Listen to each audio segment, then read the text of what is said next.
A block having mass m1 sits on a frictionless surface as pictured below. If the pulley in the drawing has a mass m sub p and a radius r sub p, what is the magnitude of the acceleration of the two blocks?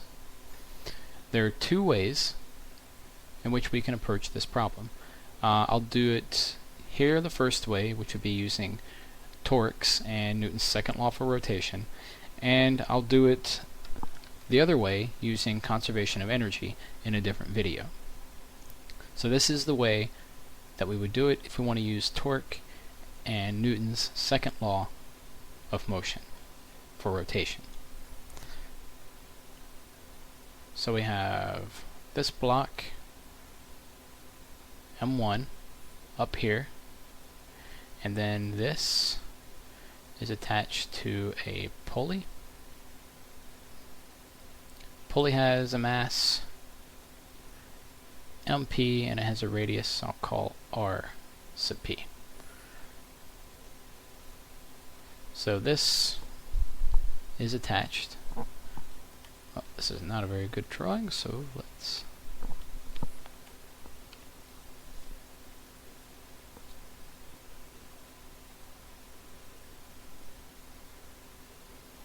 there's our pulley, here's a string attached to another mass M2. Alright, so we want to look at each individual thing. Remember how we solved connected objects before. You looked at each individual piece, summed the forces, found the acceleration, and then you added all those things together. We're going to do this in a similar way.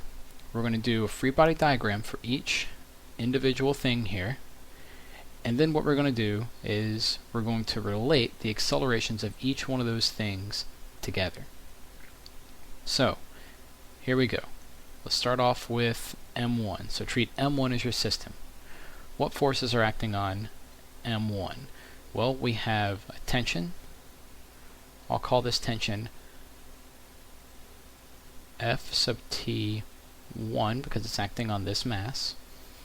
We have some weight pulling down, that's M1 times G, and we have a normal force straight up, I'll call that F normal 1. And we have no friction, so we don't have to draw anything in for friction because there is none. So this is the free body diagram for this mass. And I know I expect this thing to accelerate in what direction? I expect it to accelerate to the right. So I'm going to say that up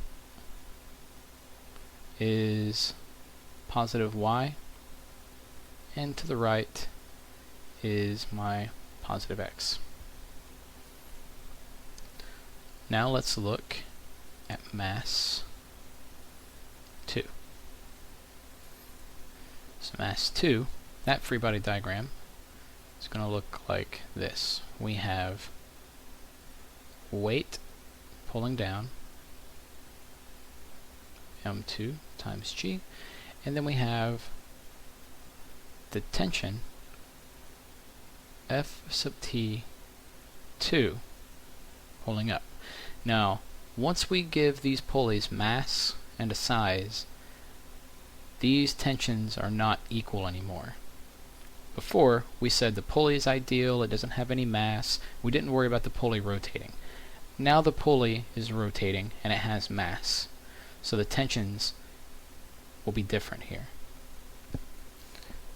So we have to represent them differently. That's an extra unknown. Alright, so let's see if we can just do it using this stuff. If we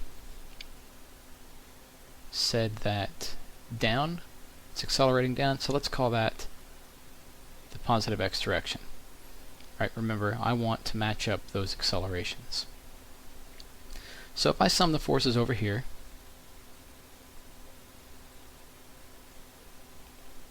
these x components, I'm going to get m1 times this acceleration, a sub x, which I'm just going to say is just a.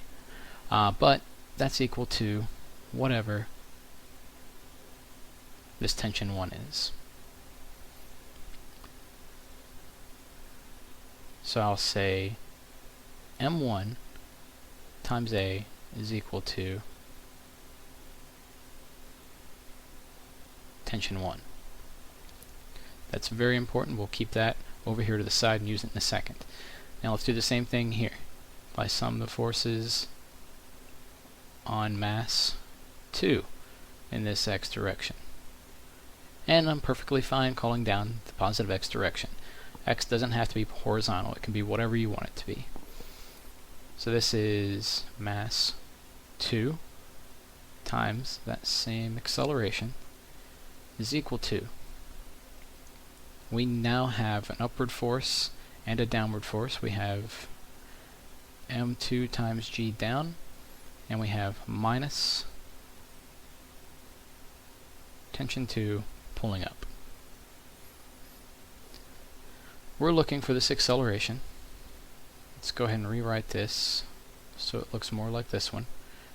m2 times a is equal to m2 g minus tension 2. Okay, so we have two equations at this point,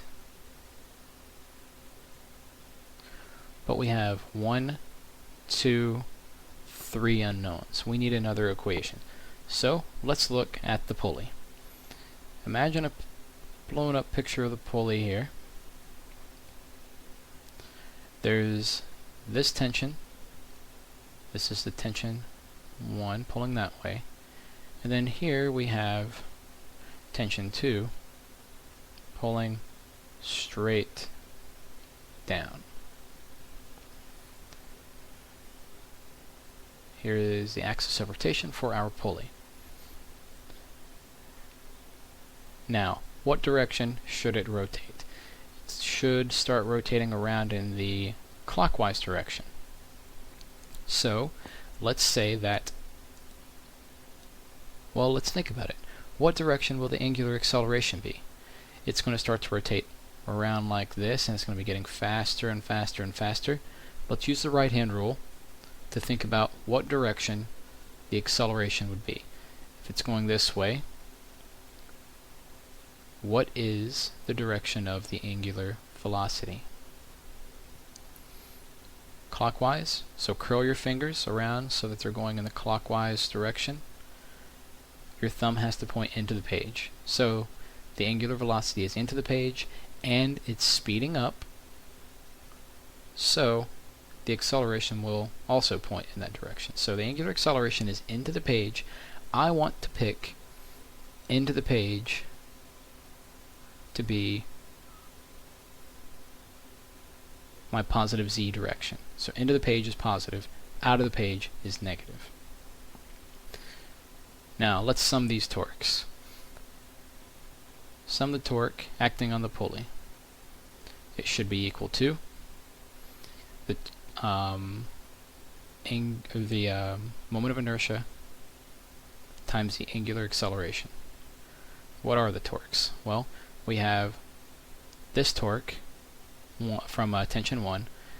R points straight up to here, and it's equal to this radius. That's the lever arm. Lever arm points straight up to here, and then the force is pointing to the left. So your pointer finger points up, and then your middle finger, so your palm has to be pointed to the left. Your middle finger can point to the left.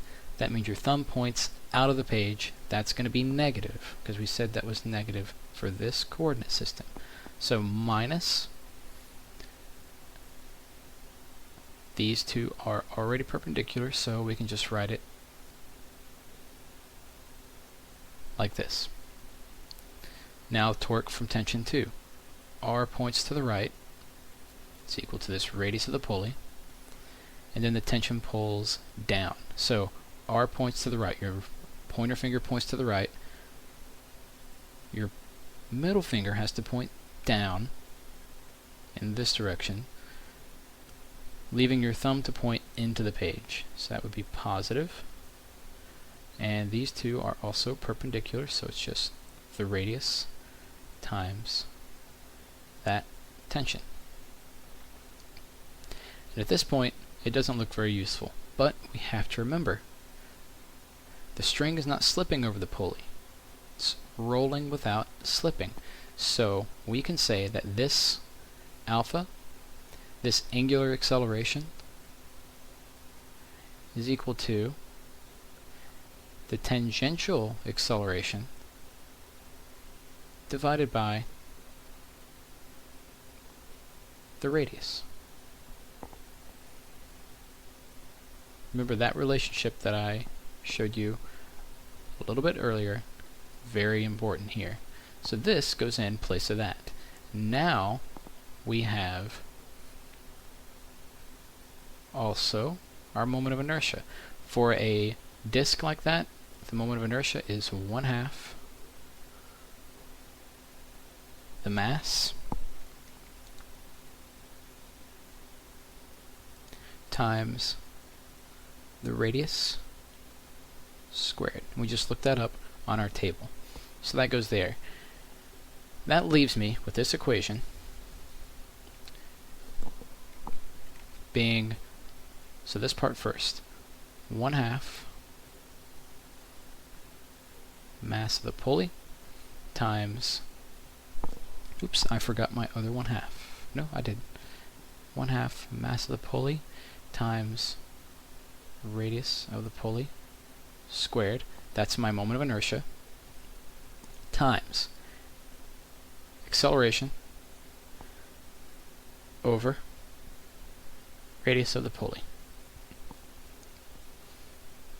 equals minus radius of the pulley times tension 1 plus radius of the pulley times tension 2.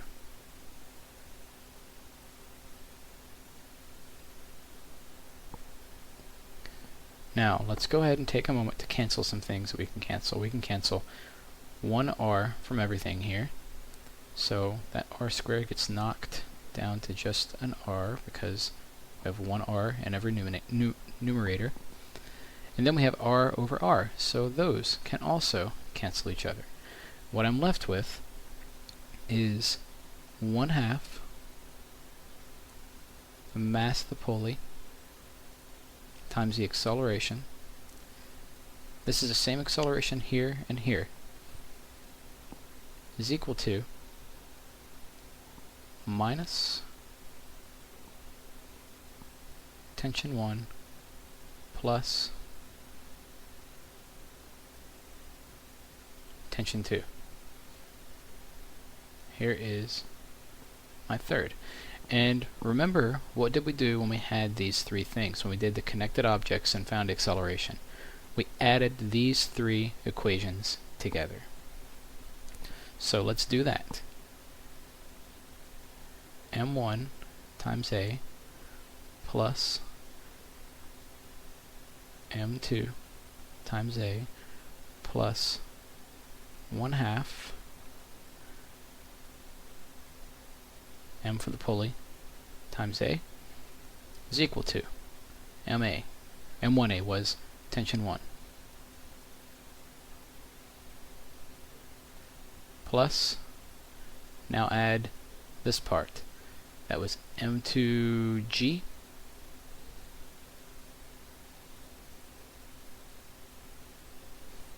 minus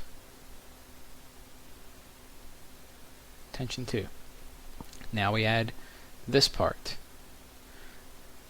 so it's minus tension 1 plus tension 2. And one thing we're going to notice here is here's plus tension 1, here's minus tension 1. Those two get rid of each other. Here's minus tension 2, here's plus tension 2. Those two get rid of each other. Now let's factor the masses away from the acceleration. So we have acceleration times m1 plus m2 plus 1/2 mass of the pulley is equal to m2 times g. My final answer, just dividing by the sum of these masses with the 1/2. Don't forget about that 1/2 that's in there. That tells me that the acceleration is m2 times g, that's just the weight of the hanging block, divided by m1 plus m2 plus 1/2 of mass of the pulley. Here's my answer.